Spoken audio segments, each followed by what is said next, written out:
My name is Sara Newens, and this is the director's commentary for Footprint, Where the Towers Stood.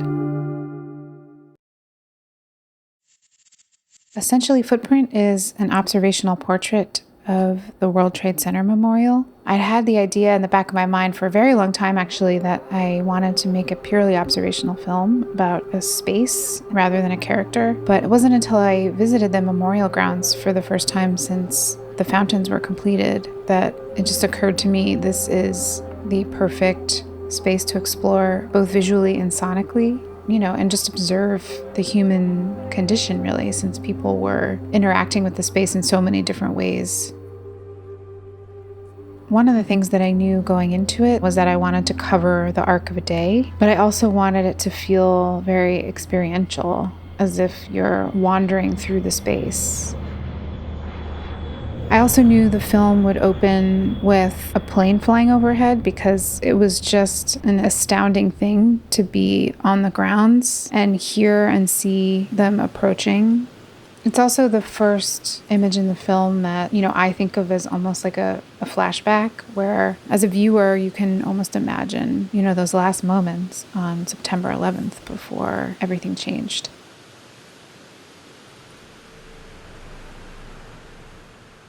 We started filming right at 7 a.m. when the memorial opens to the public. I loved how quiet those first moments were and just seeing how well cared for the memorial is. And it's in pristine condition. Every single day they wipe the names down. There's even a dedicated person who will place a rose on the name of every single person who was born on that day.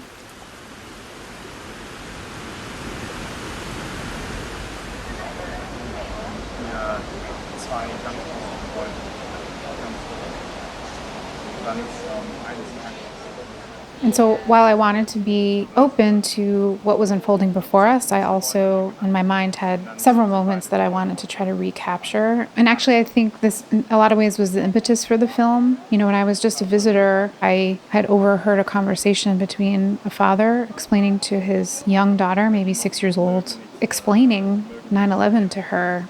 And it was just something that really struck me because not only was this young person not alive when 9/11 happened, but how do you explain that event in terms that they can understand?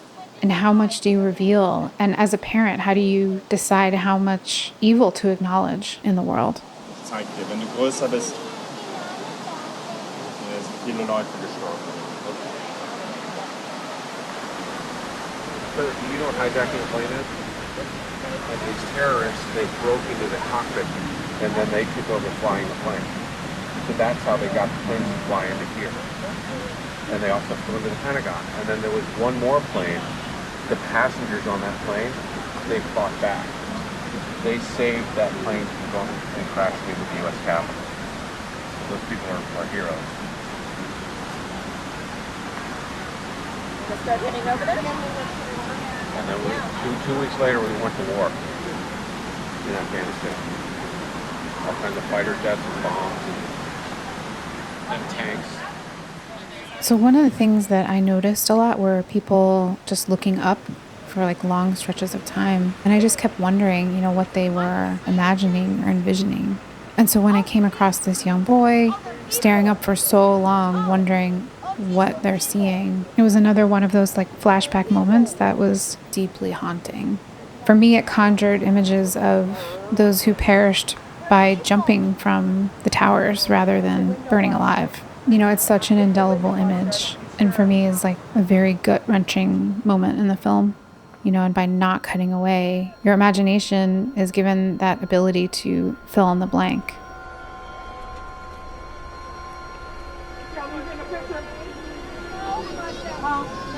She said you want a picture.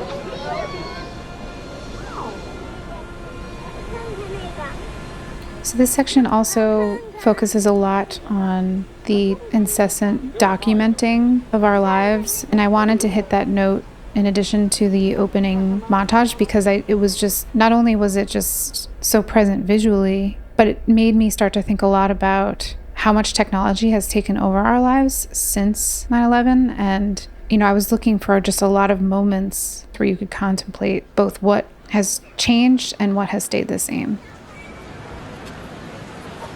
I'm going to take us right here to this tree where there is shade and there is sun, so you could have whichever you prefer. So we don't get in everyone's way. If we can stay over here on the left-hand side, we'll be in good shape. As mentioned, I was very concerned about the audio going in, and so I knew I'd feel more comfortable if I could put the lav on at least one person. So I decided to film a couple tours from the 9/11 Tribute Center. One of the things that I loved about this particular tour group was that the guides were either people who were living near the World Trade Center or were first responders. And so throughout the tour, they imbued a lot of their own experience, which I actually thought was going to be more in the film initially. But then in the edit, it actually felt right to focus more on the details of the design because it was just so meticulously thought out. And the film was really about what that space is today and not what it was then. Some made their way in the world washing dishes. Others ran powerful companies. But almost every single one of them dies that morning because they do something that all of us do with most of our lives. They woke up and they went to work. So this section is very much inspired by The Conversation, the 1974 Coppola film that opens with intense surveillance of Union Square in San Francisco. And in the spirit of that film, you know, we're playing with perspective a little bit. I mean, we're across the street, you know, filming with this really long lens. I love what Lawrence did with the sound design here as well because it has this hyper-real quality. And even though we're very far away, Lawrence added in the sound of footsteps and some other atmospheric elements. So you have that feeling of being, you know, close and far away at the same time. And so again, it has that like flashback quality where hopefully the viewer is thinking about what it was like in the moments just before the planes hit and people were just on their way to work. You know, I was thinking a lot about surveillance while making this, particularly because, you know, 9/11 is really this demarcation in our timeline. We're in a post 9/11 world, and with that comes an increase in national security and paranoia. And so this idea of privacy is almost archaic at this point. Dice que el avión entró a la torre como cuando tú metes un cuchillo en la mantequilla, así, caliente, no se derrite así.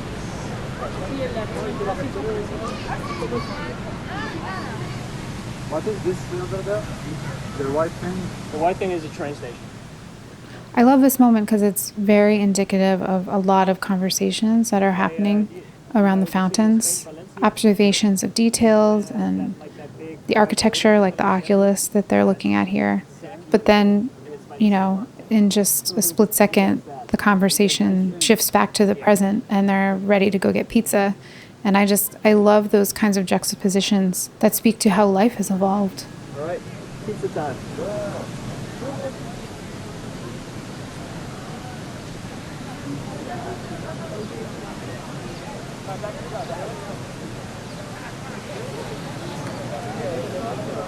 Excuse me. Hello.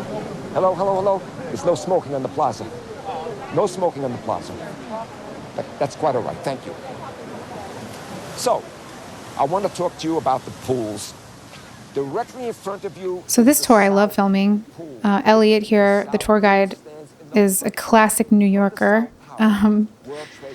And, you know, I think having grown up in New Jersey and worked in New York and lived in New York for many years, there's something very comforting to me about that accent. And it just gives a sense of place. I love all the details he highlights in this section as well. Before filming this, I had no idea that each rivulet of water was to represent someone who perished. And then, of course, the idea that the names are placed because of meaningful adjacencies, which could actually have been a title for the film, because it's just a very powerful phrase that sticks out to me. You know, the idea that the people who knew each other were buried together. I mean, in a lot of ways, this memorial is a graveyard. No matter how hard you try, you can't see the bottom of that opening because it's a void. And the void is a symbol of the emptiness that we feel here over the loss of life. I'm sure all of you can see the water under the names. That water comes directly from the pool. What someone will do, visiting a loved one, and please feel free to do the very, very same. Take their hand, put it in the water, rub their hand over a name. Water, of course, a symbol of life. And notice how the names are on the wall. They are not arranged in alphabetical order. For example, people who work in the same office in this building, they're together. Firefighters out of the same firehouse, together. Police officers out of the same police precinct, together. We call that meaningful adjacencies. People together in death, just the way they were together in life. So I thought a lot about decorum and wondering sometimes why this felt more like a tourist attraction than a graveyard, and expected a lot more reflection. But as we continued filming, that expectation or judgment, really dissipated. This is how life is, and for a lot of people, and the connection to it can change over time because, that's just part of survival. We all have to move on. Life moves on. We're just shifting gears and thinking about what's next. But when you put it in the context of this memorial, somehow it just means something more.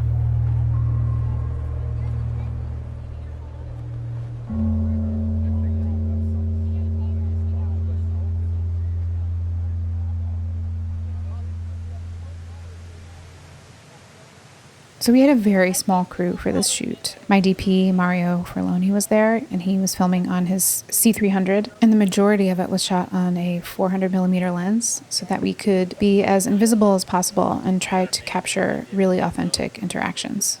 And of course, audio was going to be a big challenge because the fountains are very loud. They were designed to drown out the cacophony that is New York City. So I ended up doing a lot of research. I talked to several location sound recordists. I talked to sound designers. I researched parabolic mic dishes and various surveillance equipment to figure out how to record clean audio from far away. And eventually I just realized I could embrace the sound of the water because it really lends itself to being a more immersive experience for the viewer. And so it became clear that the best method would be to use a shotgun mic and just get as close as possible to people. The camera would just sort of be following where the mic was pointing, and then he would crop me out of the frame.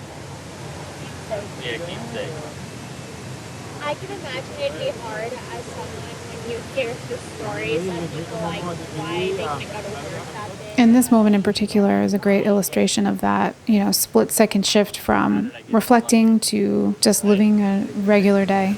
Like, I'm sure some people feel bad that it's not.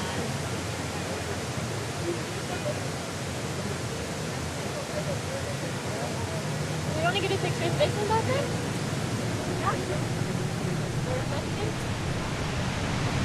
It just rang. I was terrified. I got back in line. I did that 7 times. I just got no answer. The line got shorter as people got news. Bad news.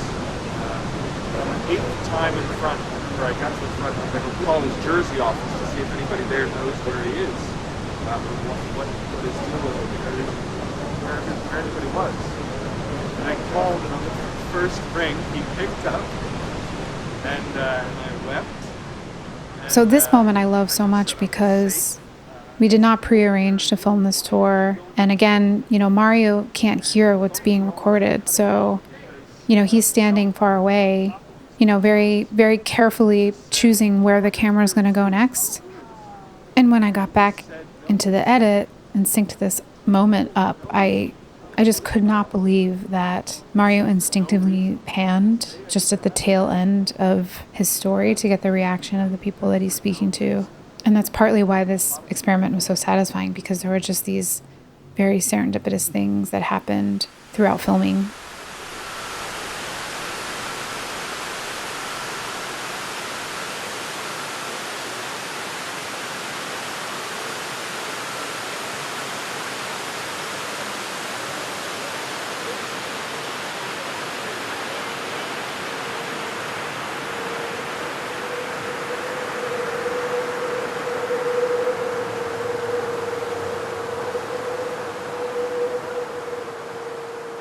And I also consider this moment sort of where there's more of an emotional shift in the film. I really wanted to take a moment to explore how powerful the water is, specifically the void in the center of the fountain, which one of the tour guides mentions as something that no matter how hard you try, you can never, ever see the bottom of it. And I loved the idea of having a moment where we're collectively staring into that void.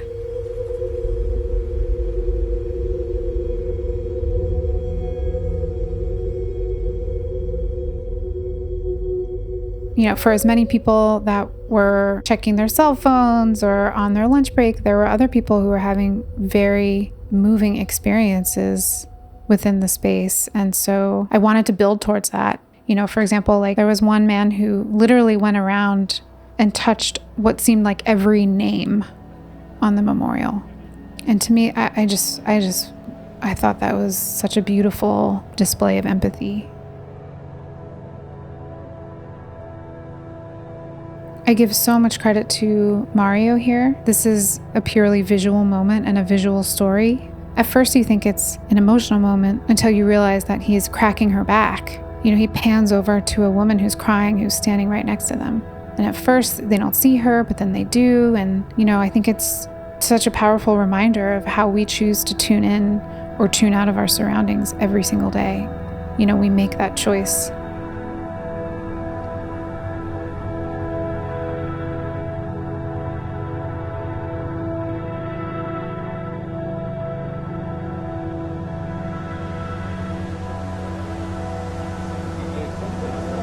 Imagina o desespero. Os caras filmam todo parando. Você vê? Um lugar sombrio, um lugar triste. Não sei se você já viu no Brasil o que acontece. And then here's another example of just one of those astounding discoveries in the edit room. After I was able to get this translated. And I love that it's in Portuguese because Mario is Brazilian, so he actually translated this for me.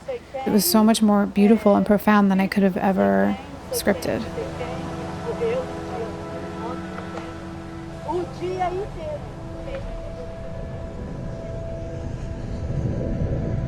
So we grabbed these last two shots just as the memorial was closing for the day.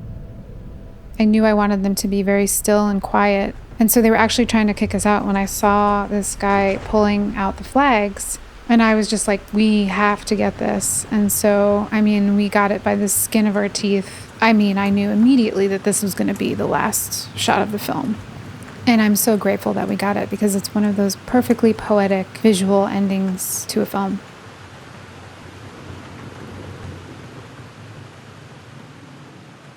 I was fortunate to have some really wonderful collaborators. Producer Laura Heberton, my DP Mario Ferloni, who was also a co-producer with Mina T. Sun because they were both really creative influences on this. Lawrence Everson and William Ryan Fritsch made my sound design and score dreams come true. Ben Joyner did a phenomenal job with color. Nikki and Jade were crucial in the field. And I'm especially grateful to the team at New York Times, as well as the National September 11th Memorial Museum and 9/11 Tribute Center. I literally could not have made this film without their support.